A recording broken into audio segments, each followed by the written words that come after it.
Hello. Hello. यार तुम मुझे एक बात बताओ, तुम मुझे कॉल नहीं करते, मैसेज नहीं करते, मुझसे बात नहीं करते, तुम मुझसे प्यार व्यार नहीं करते क्या? अरे करते हो या नहीं करते? रुक आवत है।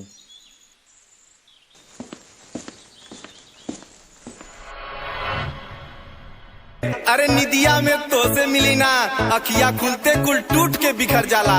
अरे निदिया में तो से मिली ना, अखिया खुलते कुल टूट के बिखर जाला।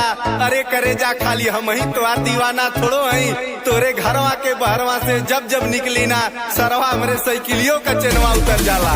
अरे करे जा प्यार जात और बिरादर देख के हो जाई जरूरी है का? और तो से हम साल भर से कहती कि करे जा कला भी हवा, तो कहलू कि नहीं हमार बाबूजी भी चौराहा पे गोली मरवा दिया। तो करे जा हम तो से पूछती कि तोहार बापा हिंदी पिक्चर का मिसपूरी है का? तो अब का प्रेमी है, पागल है।